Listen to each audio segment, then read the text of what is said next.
evening, ladies and gentlemen, and welcome to the Wall of Power Radio Hour. This is your host, Paul Metza.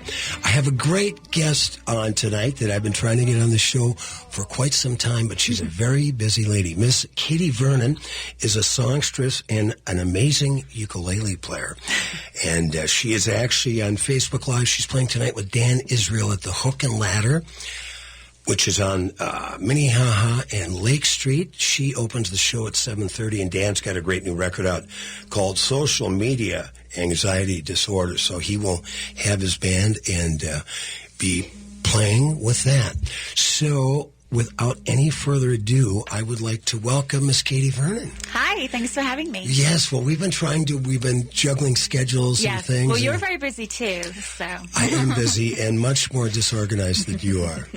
Well, you have to be organized. It's funny, bookers are always, pleasantly surprised when I email them back. I'm like, how does anyone else do it? I don't know any other way of, getting a gig. Well, the crazy thing about this modern social media landscape, which should, you think, make life easier. Mm-hmm. You'll get a message and then you go, oh my God, was that a text? Yes. Was that a messenger on Facebook? You have to search for how it came was in. Was it an email? Yeah. Sometimes they'll flash up too and then disappear. Mm-hmm. And they might go into your hidden messages. Right. And then I always feel like I have to apologize. I'm not filtering people and ignoring them, but social media is just deciding who I want to interact with. Absolutely. Which is strange. Which actually, I guess, really segues nicely into Dan Israel's new CD title.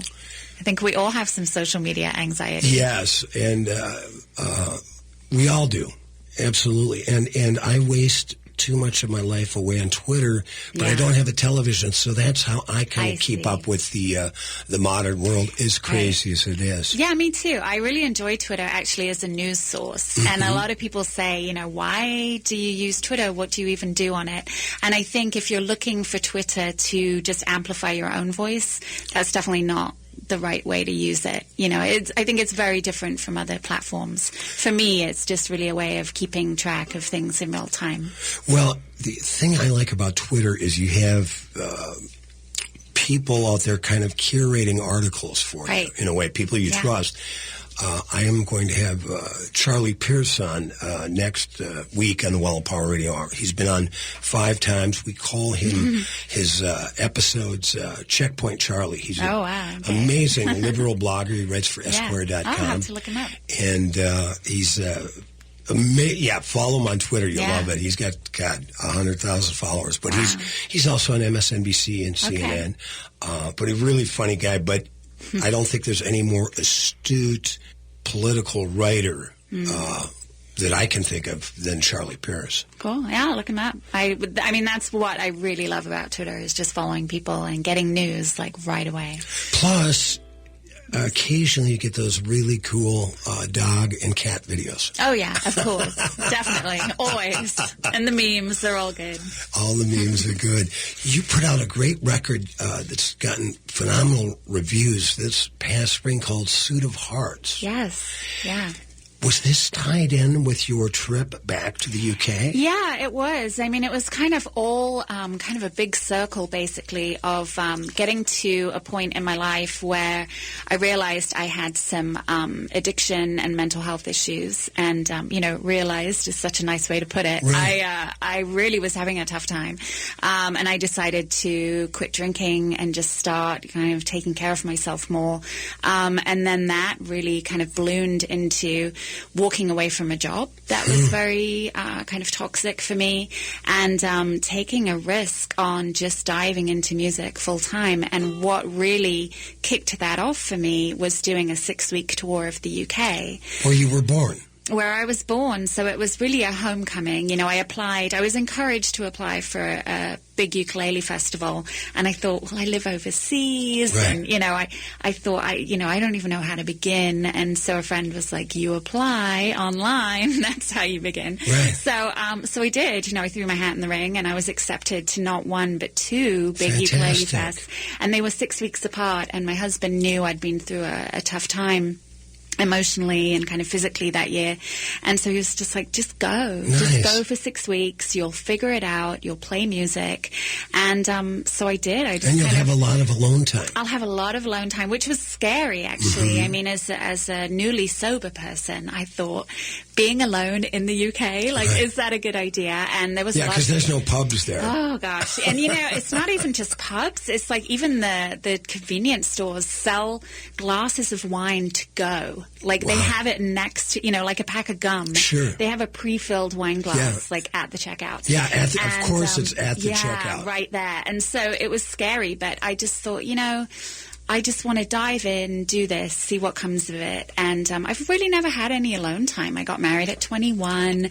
You know, I've always kind of, you know, had someone in my life since I've been an adult. And I just thought maybe I just need that, you know, to have some thinking time. And so I strung together a 6-week tour. I toured all over the UK. Did you book it yourself? I did. Wow. I booked everything. I've done it 3 times now. So it really was just kind of a restart. You know, I kind of hit reset on my health and my mental health. The biggest thing, you know, was not drinking and just kind of not, you know, numbing my feelings anymore and facing them. And out of that came a lot of new songs. Wow. So, yeah, it was the whole record was really kind of a testament to just taking a chance on playing music full time and facing kind of my, you know, demons. You're a very brave woman. Plus, thank you. You not only left your husband behind, but you have two teenage daughters. Yeah. The nice thing was I toured for 6 weeks, and then we kind of made a pact that they would join me for the last week. So they flew over, you know, week 7, and we had a little family holiday right at the end. That's so that fantastic. was a really, you know, joyful and fun way to end it. And I knew I wanted to write an album that wasn't about the emotional breakdown. It was about what you then do. Like, how do you claw your way back? Right. You know, how do you kind of reclaim a healthy, the 13th honest step, as it were. Yeah. I mean, you know, I didn't want to write a record that was all about just kind of sinking under. So, but at the time, I didn't know how to write myself out of it. But I hoped that it would. How many records have you put out? This is my 3rd solo record. And then in the year 2000, so it's weird to think that's coming up to 20 years ago, I made a record with a band called the Camdens. Oh, and that was in Minneapolis. I remember the Camdens, sure. Yeah, we played around quite a bit. And, you know, we got some radio play for that. Did they live in the Camden neighborhood? No, you know, none of us did, which was kind of funny. And people thought there were all kinds of Camden references. But no, Camden's just a really cool place in London. It's actually like Amy Winehouse used to hang out there. They actually have a statue for Amy Winehouse. They should. In I Camden. love her. She's incredible. Yeah. And so, no, it was just kind of a cool neighborhood. And the funny thing was, the band had that name before I auditioned because there was already a British guy in the band when I came along. And so 2 Brits in a band. And beautiful synchronicity. Katie Vernon, why don't you brought your ukulele? Yeah. Why don't you play us out here? The first segment on the Wall of Power Radio Hour. Katie Vernon, take it away. All right, thanks. So this is a song called Undertow. This was a song that I really wanted to somehow come up with the imagery of even when you're sinking under, maybe you can get spat out kind of somewhere else along the way in your life. So that's what it's about.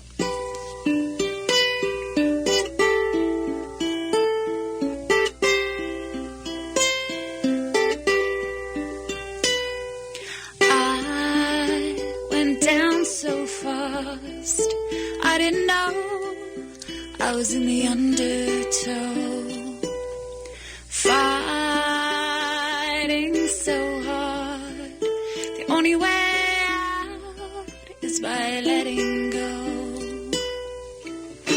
Took me down way along the shore, made me shed every mask that I wore.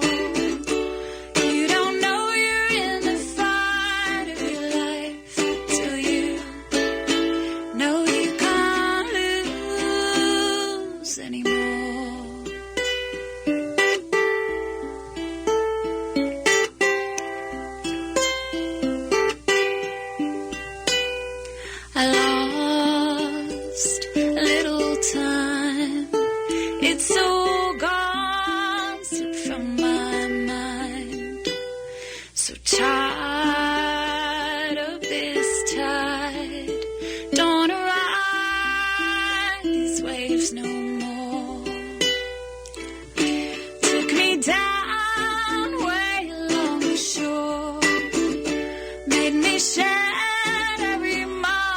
that I wore.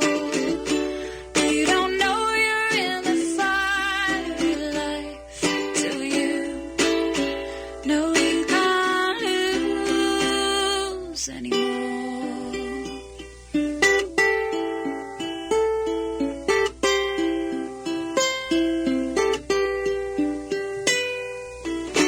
Took me down way along the shore, made me shed every mask that I wore.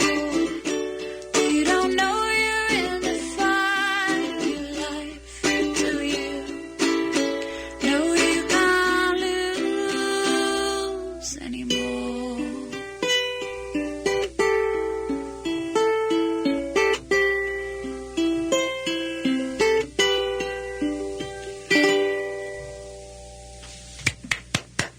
That was a Thank beautiful you. song. I love your Very much. Katie Vernon. I love your fingerstyle too. We're going to talk. thanks. We're going to talk some ukulele later on in the show. I huh? love the ukulele. It really got me songwriting again. You know, I was in a real slump. It was beautiful. Thank you. You're listening to the Wall of Power Radio Hour. This is your host, Paul Metsa, my guest, Katie Vernon, on for the whole show tonight. She's going to play a little more live, and we're going to hear some more tunes off her new record.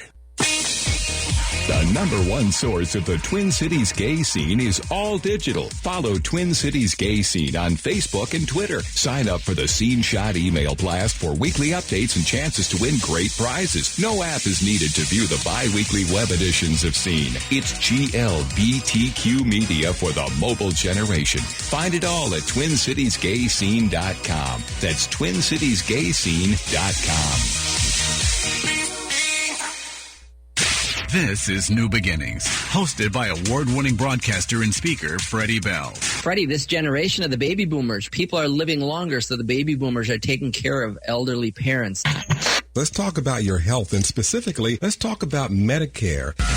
Our show features the concerns of America's 78 million baby boomers in employment, finance, health and nutrition, and even entertainment. Join us for New Beginnings, Saturday mornings at 11. Brought to you in part by Vision Loss Resources.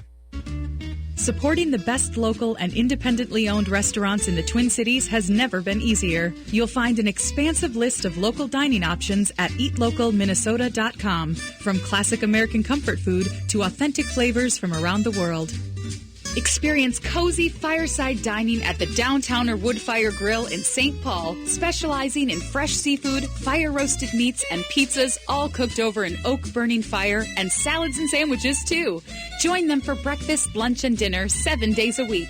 Located at 253 West 7th Street with plenty of free parking, or online at downtownerwoodfire.com. Burger Mo's is the perfect neighborhood gathering spot before and after Excel Center events or anytime, offering 20 fresh, never frozen burger varieties, more than 60 beers on tap, and happy hours twice daily. Burger Mo's is located at 242 West 7th Street in St. Paul with plenty of free parking and online at burgermos.com.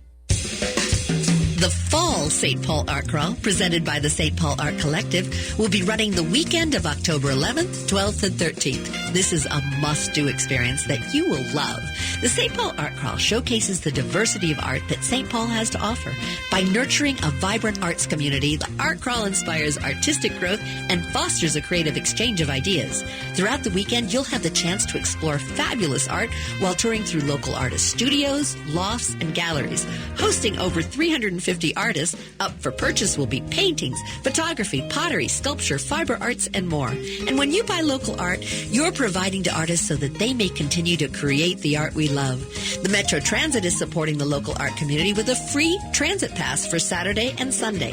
Download your pass to ride buses and light rail for free during the art crawl. Be sure to get all the details at stpaulartcrawl.org. That's stpaulartcrawl.org.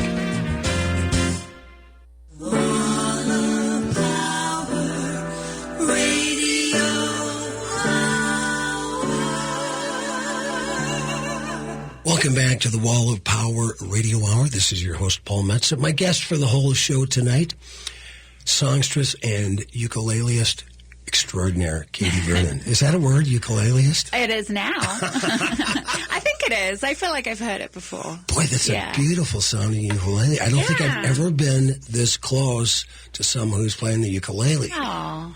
Yeah, it's a pretty one. It's, I mean, this is really my old standard. I've had this one ever since I started playing in public. It's a Lanakai, which is a pretty... Hawaiian? Yeah, it's Hawaiian. It's a pretty...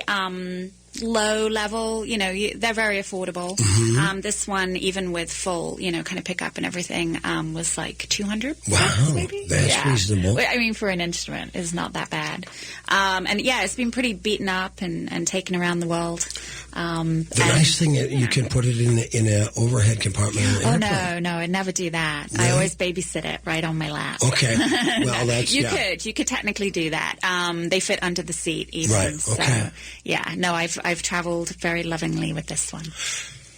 Is that tuned like the top 4 strings of a guitar? No, not quite. Well, because I've got it tuned to a high G, so that makes it different. But it's G, C, E, A. Okay. So yes, it would be if that was the low G, I believe. Right? Well, up on the 5th fret, maybe? I don't know. Yeah, well, a You're guitar... getting a little too technical there. Yeah, a guitar would be... The top would be D, G, B, E. Okay. So actually that brings up an interesting point. That is tuned then like a bass ukulele. Okay. Because this tuning is the same for soprano, the really little ones, all the way up through concert and then tenor. And then it's the next size up that's tuned like a guitar. Do you practice scales on that? I should. Are you going to report me? Are you going to report me to the ukulele police? Yes, you're going to call them. I'm self-taught, so I really learned by ear, and I'm probably breaking lots of ukulele rules. Well, you look back though, like blues players like Elizabeth Cotten, who wrote Freight Train, or Albert King. They learned how to play the guitar upside down. Wow, that's amazing. And Elizabeth Cotten, one of the great fingerstyle players. You watch, there's some great YouTube videos on her, and you got to, it's like you get an ice cream headache trying to figure out how she's doing it. Yeah, no, I do always feel a bit like, I don't know what I'm doing, but I tend to write songs and then I look them up to see what the chords are. Right. So when did you first get fall in love with the ukulele? It's been about 8 years. Really? Yeah. So I was always a singer-songwriter, and I would kind of have melodies in my head and then sit down and kind of work out what they were on the guitar. But I felt very kind of hemmed in by what I knew and didn't know on the guitar, and really just kind of got into a rut, writing every song in G and every, switching to an F, It was just very stale. And then my experience when I would get up on stage and perform, with the Camdens or with other bands, I just put the guitar down because it was too hard for me, to kind of coordinate doing both. And I would just stand there, stiff as a board and terrified if I was playing an instrument.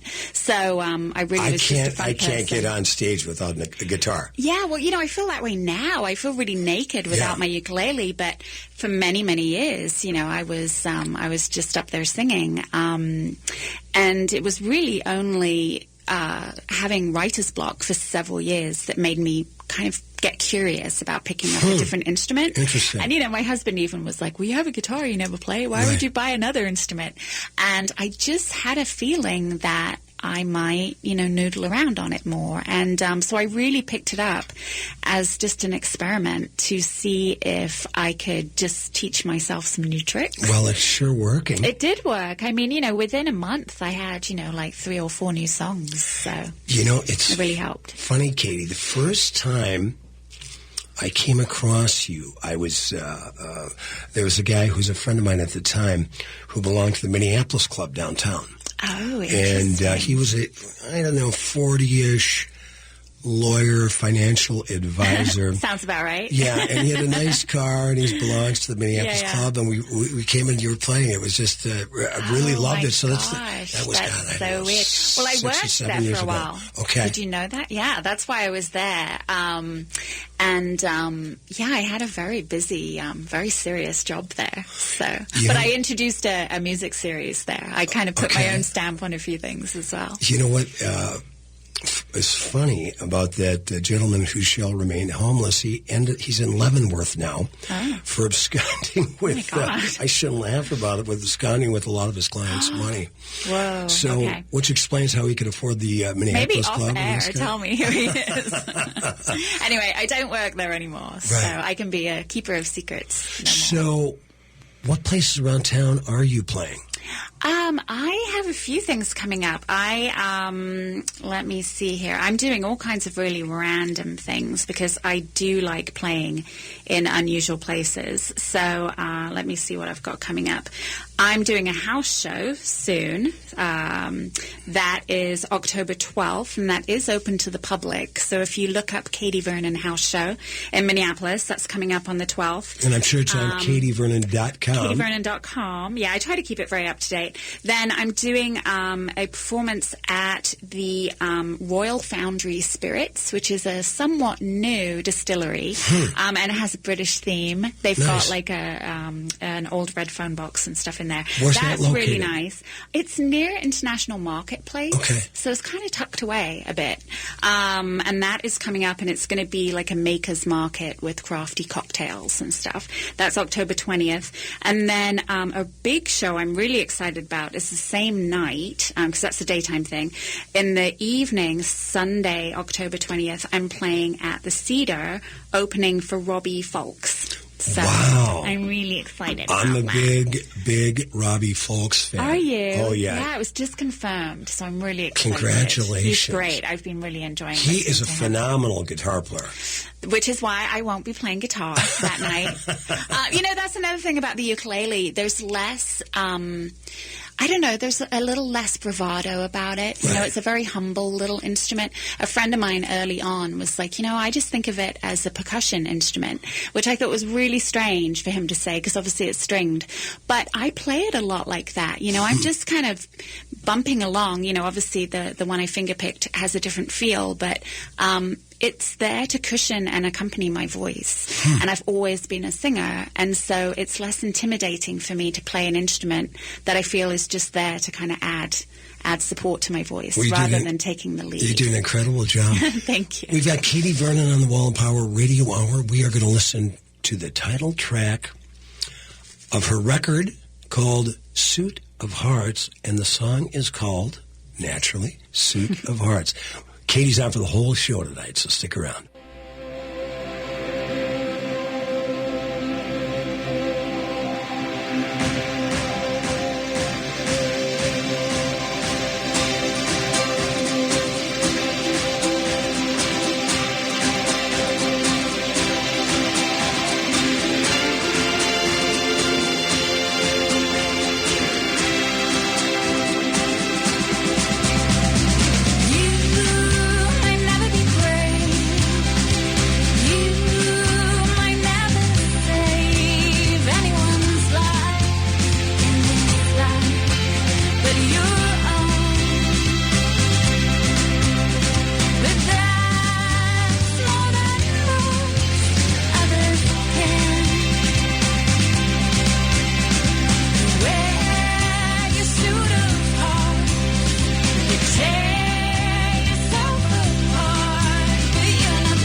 With my busy schedule with the colder months finally here, Rudy Luther Toyota saves me time, money, and hassle. A great example, the Luther Advantage Card. With every new and used vehicle purchased, you'll get 3 years of 10 cents off per gallon of gas at Holiday Station stores and $5 off the Works car washes. The Luther Advantage Card keeps you happy while saving you money. It really helps me out, and with my hectic fall family schedule, I really appreciate it. Find out all the benefits yourself at Rudy Luther Toyota, 394 and 169 in Golden Valley. Located just north of 50th in France, the Great Wall Restaurant has provided a delicious taste of authentic Chinese cuisine since 1981. Specializing in Szechuan and Peking dishes, they offer one of the most extensive menus in the Twin Cities. Favorites include hot and sour soup, pan-fried dumplings, and mushu pork with homemade Chinese pancakes. Stop by their Edina location or call for takeout at 952-927-4439. See the full menu at greatwallrestaurant.us. I'm Candy Broffel, publisher of the Twin Cities edition of Natural Awakenings magazine and host of Green Tea Conversations, a news show for people who are on a journey to take responsibility for their health and play a more active role in their family's well-being. Join me every Sunday at 10 a.m. as I interview local experts who share the latest in natural holistic approaches in a fun and informative way. So grab a cup of tea and join the conversation as we awaken to natural health. Visit us at naturaltwincities.com. Green light. Hey girl, school zone. I'm getting hungry. Car changing lanes. You want to meet me for pizza? Stop sign. Intersection clear. Yeah, street. Pizza sounds good. Ballin Street? Girlin Street! It's hard to concentrate on two things at once, like texting and driving. Stop the text, stop the wrecks. How will you stop texting and driving? Tell us at stoptextstopwrecks.org. Brought to you by the National Highway Traffic Safety Administration and the Ad Council. My part-time service in the Army National Guard makes it possible for me to be more for the community I call home. I'm a better neighbor because my service has taught me how important it is to be a team player. My training helps me in my classes when I give attention to detail to the task at hand. My service in the Army National Guard allows me to keep my country safe from threats. Learn more about how you too can live and serve part-time by visiting NationalGuard.com. Sponsored by the Minnesota Army National Guard. Aired by the Minnesota Broadcasters Association and this station.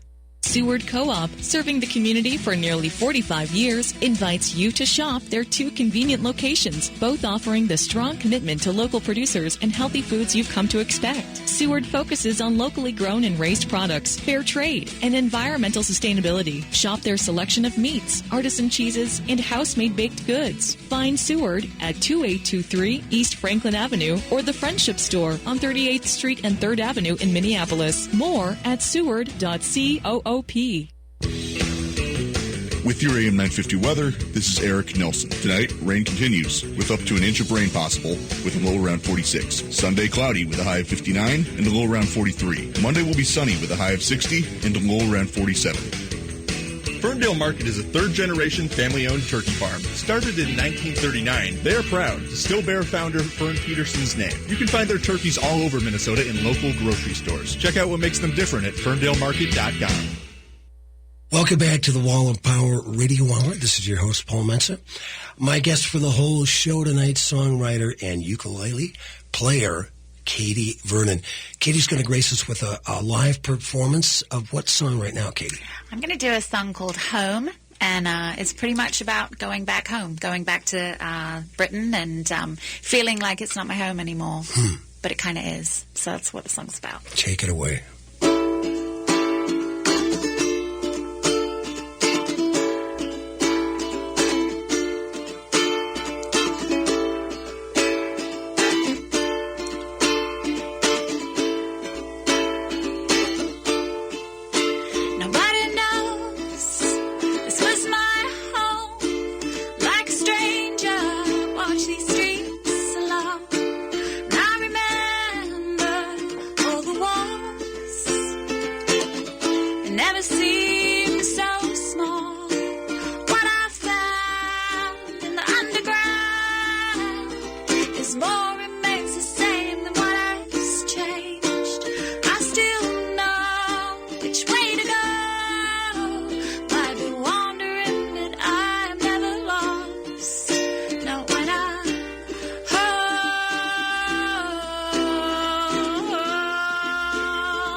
was a beautiful song. Thank you. You have a lovely voice. Oh, thank you so much. It's my favorite thing to do is sing. So I'm so glad I've finally gotten to a point in my life where I'm doing it a lot. I mean, it feels very rewarding, even when it's, in weird random. Like I just played on Hennepin last week outside the state, and it was like construction and people walking by looking at me like I was a lunatic, and I just thought, I'm still having a good time. Well, you'd fit right in down in Hennepin. That's true. That's true. But there's a great line in your song you just played, Katie Vernon. How's it go? More has changed, but what is... in the underground, more has changed than remains the same.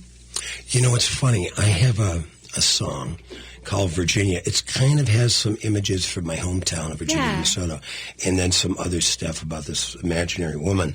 But I have a line in there similar. It goes, nothing changes, but you don't feel the same. Yeah. Yeah. It's a weird thing because, you go back to where you grew up and even if kind of, the shops have all changed and there's, new buildings and stuff, it's, you still walk down those streets and have those same feelings. And feel those ghosts. Yeah, definitely. Well, and I really felt like I was facing ghosts. I went back to my childhood home and just kind of stood outside and looked at it. And, both my parents died, when I was 12 and then 17. Wow. And that house was full of ghosts. But for the first time, standing there, totally sober and not kind of, going through these endless cycles of, numbing my feelings and feeling sad about all of that, I actually stood outside that house and looked at it and thought, that's okay. It's not my house anymore. Right. It's not my home. It was. Right. It's a building and it's still there and it's the same. But I didn't feel that kind of ache, looking through the windows. There was a great article in City Pages when you did your CD release party at the Parkway, and it talked about going to the hospice center where your mother passed away when you were, 12 years old? Yeah, so the last place I saw my mom was at a hospice, and it was interesting because that was the only time I went by myself. I went after school. For some reason, my dad and my brother weren't there. And so I went, I rode my bike and went to visit her just one-on-one. And then that was the last time. Obviously you never know it will be, but it was. And so I was invited as part of that UK tour that I did. I was invited by a friend to sing at that hospice. Wow. And my first instinct was, no, that's too much. But I thought, I immediately thought, and, I'm sure you've been in this position, many of us have, where we're asked to perform for a cause, and the cause is bigger than you, and so you say yes because of that. And the invite was to sing at a Saturday morning gathering for young people with life-ending illnesses. So I snapped myself. Which puts it all into perspective. Yeah, I snapped out of my, little self-pity party pretty quickly and realized I can't take my baggage into that. I can't walk into that building and feel sorry for myself when I'm there, for someone else. And so I thought, okay, I'll kind of put on my big girl panties and go do this. But what was lovely was after performing there for a couple of hours and making people smile and, not singing my sad songs, making sure I sang more upbeat ones, I walked out of that building with a completely different experience. Wow. And I will never have that, kind of looming fear of that place anymore. It became something really beautiful. It must have been cleansing. It was. Yeah, it really was. And, that's all the kind of stuff that, to me, I hoped I would get out of that trip, was to just go back, see things with fresh eyes, and pay tribute to kind of what those places meant to me, but not kind of just revel in sadness. So it did that. I lost my mother in 94. She was only 64 years old. And I'm sorry. I played Will the Circle Be Unbroken as they laid the coffin in the ground. Wow. You performed live as they did that? I was right next to her. Yeah. But it was, for me, I say this over and over again. I said, most male musicians are mama's boys. Oh, okay. My dad always used to say, music, Paul, it's a great avocation, but not a great vocation. But my mother, whatever whenever I wanted to play. Before I was old enough to drive, she'd drive me to gigs. She was happy to hear me stomp on my foot upstairs working on tunes, and I was safe and sound. But really, it was a sort of really purifying experience to sing it, because there's that great line, Undertaker, please drive slow, that body you're hauling. It's my mother, and I hate to see her go. She would have been... It's so hard. Yeah, it was. Yeah. So you then, essentially at the age of 17, became an orphan. Yeah. When your father died. Yeah. I mean, it was very sudden. My mom was sick for many years, so we kind of, braced ourselves for that. But then my dad, just one day, massive heart attack. How old was he? He was 60. Wow, that's way too young. Yeah, it seems old at the time, obviously, because I was only a teenager. But, yeah, my mom was only 48 when she died. So, yeah, it's really, I look back on it, and I thought I was so grown up at the time. I had to be. I had to take the world on. Right. And, I look at my kids now, and they're the age I was, when either one or both my parents had died. Were you still in school then? I was, yeah. I had one more year of school to go, and then actually after that, I applied and went to university, because I did not know what else to do. How did you keep the house going? Because is your brother older or younger than you? Didn't really. Yeah, no, my brother's older, so he was 19, and he became then legally my guardian, which is way too much for any 19-year-old to take on. And I only lived at home for another year, but it was a pretty long-fought battle, actually, of them trying to evict us, the renters of the house. So, it was tough, and I mean... Yeah. There is evil in this world. Totally evil. And, people looked at us with a straight face and lied to our faces that we wouldn't be kicked out. And there was a lot of rude awakenings happening that time in my life. So part of this City Pages story, which I reread this morning, I read it when it came out, was you went, I believe, with a cousin of your mother's favorite beach. Yeah. Tell us about that. So, I sometimes forget. I mean, I felt very alone for most of my life. After my parents died, my brother and I had a lot of pressure put on us to be close, but, that's a lot, and we weren't necessarily close. And I moved out when I was 18 anyway. And so I just really kind of felt like I was floating through space, kind of without anybody. And, I lost track and lost touch with a female cousin who adored my mom. She was very close to my mom, and she was quite a few years older than me. What was your mother's name, by the way? My mom was Juliet. Oh, what a beautiful name. Yeah. What was your dad's name?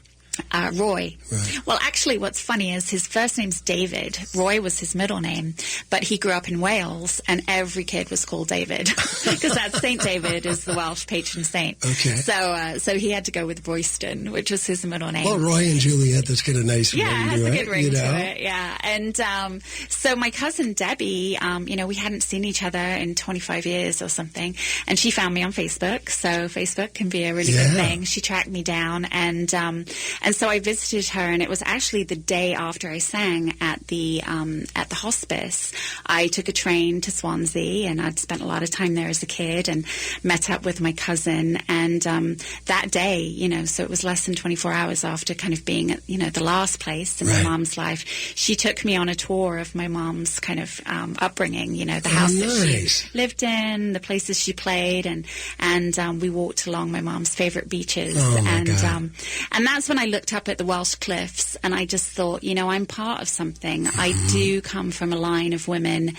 All the stories that my cousin tells me kind of fills in those gaps of these feisty, kind of crazy Welsh women, that I come from. And my cousin and I we just have so much in common, and it makes you realize that there's a family line that is in me. It's blood. It's blood, and I never ever, felt that, and I've kind of always grieved not having that.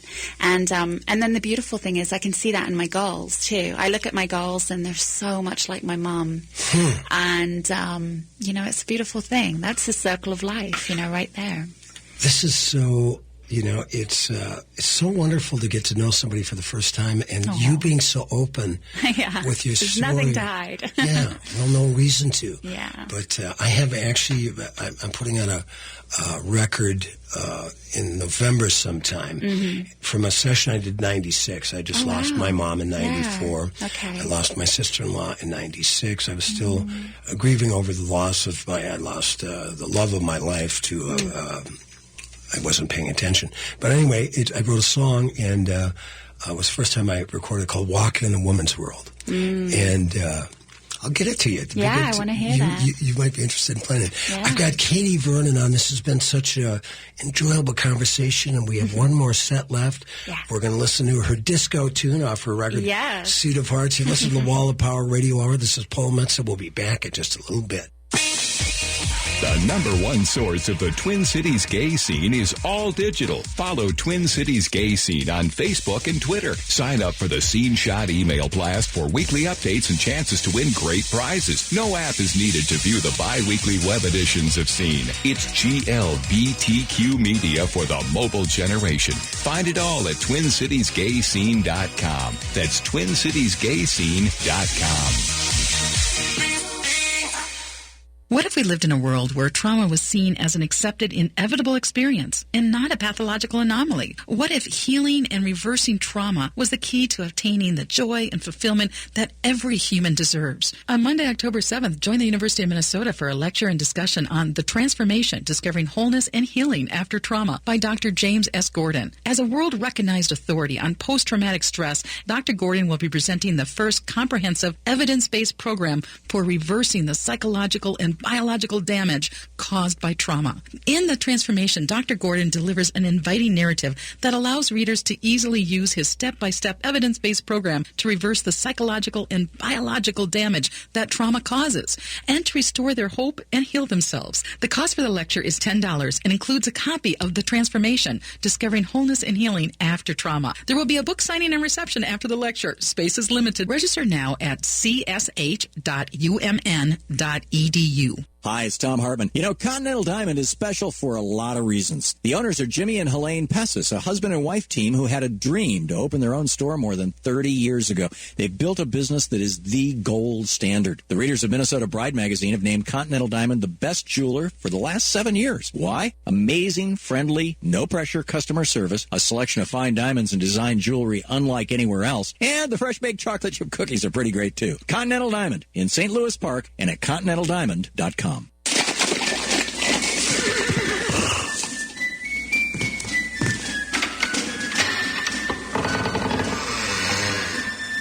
Hello? Is anybody here? You there. I'm George Washington, here for the signing of the Declaration of Independence. Where is everyone? It was moved, sir. Ben Franklin blasted out an event on Facebook and invited everyone to Independence Hall. Didn't you get it? I'm Chad Hobart with Social Media MN. If your marketing is behind the times, contact us online at socialmediamn.com or at 763-244-4058. We can help your business message get blasted out on social media and Google search. We offer uncomplicated, results-driven, and affordable internet marketing solutions for businesses of all sizes. Socialmediamn.com or 763-244-4058.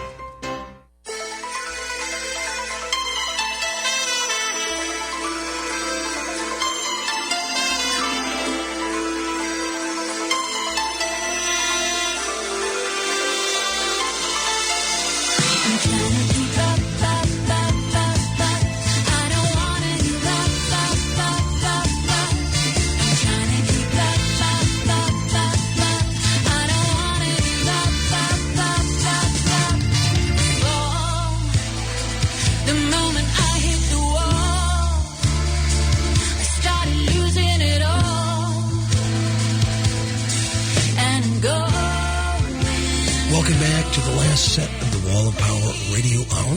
This is your host, Paul Metsa. We just heard a tune off my guest, Katie Vernon's record that was put out this spring called Latest Disaster. What was that all about, Katie? The latest disaster. Well, so 2017 was when I did my tour and kind of hit reset, but 2016 led up to that. 2016 was a very tough year for me. I had... my drinking had been increasing. It had been problematic. It had been very private. A lot of people were surprised that I even had any kind of self-described issue with drinking.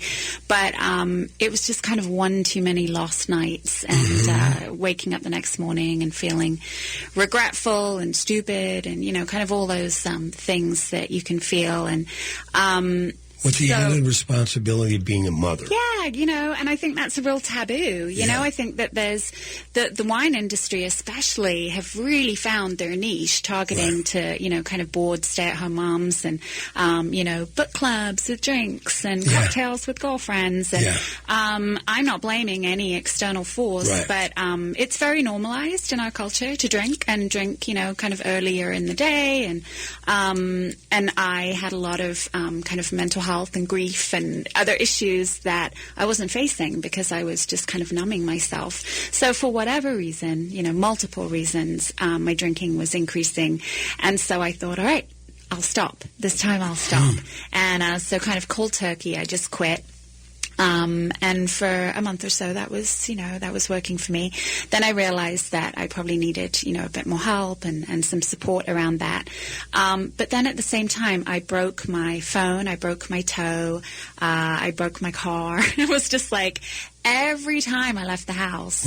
And it was really affecting me mentally because I felt like I just had this little cloud over my head. And I was just kind of struggling to even think, like, how can I turn over this new leaf and kind of take charge of my life when everything keeps going wrong? I mean, I literally had band practice one night, turned around to put my guitar away, and broke my toe on my guitar case. And the guy, I know, right? The guys in my band were like, you can't have broken it. It would hurt a lot more. And I'm like, it hurts. Like, believe me, it hurts. And I looked down, and my little toe was sticking out at a right angle. Ouch. And I drove myself to the urgency, room, and I was like, I wasn't drinking. I promise I wasn't drinking. And I heard myself, and I thought, normal people don't say that. Like people struggling with drinking issues say that, to make sure. Anyway, so one thing after another just felt like it was going horribly wrong. And I just thought, it's a disaster. Everything in my life is a disaster. And I just want to wake up one day and not feel like I'm fighting, for this. And so I found myself singing it in the shower. And to my surprise, I kind of had a little, butt wiggle going on as I was singing. And I thought, this needs to be a disco song.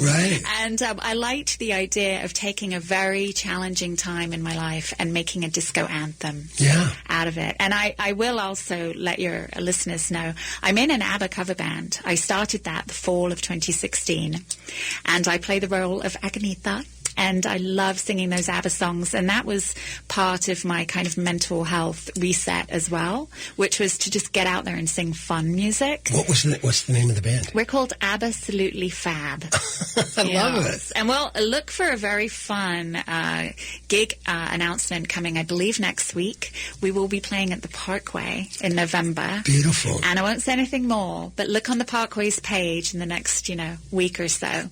It's made me really, really happy singing songs I love, singing songs people love, and so that snuck its way a little bit into the song. The Parkway Theater is such a beautiful venue. It's so great. I love it. I did my 30th anniversary there. I called it Skyway to Hell for my first show in town, which was at the Skyway Lounge. But I'll be at the Parkway on December 23rd. Oh, brilliant. With bunch of my favorite musicians. It's going to be called Holiday on Ice Cubes. On Ice Cubes, that's which funny. is a partial benefit for the Northeast Seniors Food Show. Nice. But that's a little personal plug, but let's get back to it. It's a great venue. I love it. I did my CD release there, and it was just a dream show. I wanted to do a big theatrical kind of, tribute to the album, and it was the perfect venue. Yeah, and the great Lauren Wicklander's the sound guy. Did you work with Lauren there before? I believe I did. Yeah. Old buddy, great sound guy. Awesome. We've got just a couple of minutes left, Katie Vernon. Who are your musical influences? I love Patsy Cline. Oh, yeah. Probably songwriting-wise, like every other singer-songwriter, I'm going to say the Beatles. And ABBA. Yeah. Can't go without saying ABBA. And then, I think, the obvious ones, Debbie Harry. I heard she's got a great new book out. I know. I want to read that. That looks like it'd be really fun. But yeah, just good old rock and roll. Yeah. I grew up on all of that. Discovered Patsy in my teens. And she definitely affected my singing because just that level of kind of just gut-wrenching emotion in singing really, kind of hit me hard. Kate Bush, Annie Lennox. Yeah. All of those, yeah. Were you ever into, Richard Linda Thompson, the old folkies? I actually have gotten more into folk in Sandy the last Denny. couple of years. Yeah, I'm kicking around a tribute idea to the British women of the 60s. And so we'll for sure have Sandy Denny in there. Yeah. She's kind of a bit of an outlier to the show, though, because of her being, such a folk icon. But I will be including Petula Clark, Lulu, Cilla, Dusty, all of them. I mean, I love singing all of that material, and I can't wait to actually, I don't want to rush into it. I know most of the songs I'm going to do already, but I want to really do it as a real tribute with some history and kind of a sense of fun of, who these women were. Because everyone knows the bands of the British invasion. Right. I think, in this country at least, not everybody knows, the female singers that came over and just made a big splash. Katie Vernon, this has been a really lovely conversation. Oh, thank you. It's so nice to be on. We finally got you on, and we'll do it again. Yeah, I'll come again. So go to katievernon.com and track down this very talented woman's where she's playing and how to get her records. So you have a great show tonight with my friend Dan Israel. Yes. At the Hook and Ladder. Yeah. And we'll see you soon. Yes, thank you so much. Thank you, Katie. Thanks for having me. Thanks for listening to the Wall and Power Radio Hour. The show is produced by Paul Metza, engineered by Brett Johnson. We'd like to thank our guest, Katie Vernon. I've got some fun stuff coming up. October 17th at Shaw's Bar, 8th anniversary with Willie Walker, 5 to 7:30. My birthday party, Friday, November 1st, with Tim O'Keefe at the Hideaway Bar, which is just 2 doors east of the St. Anthony Main Theater in the Astor Cafe. And a big show coming up, December 23rd, Holiday on Ice Cubes, my 40th anniversary in town. Follow that at paulmetza.com, and like my dad used to tell me, remember to be kind and make someone happy. The high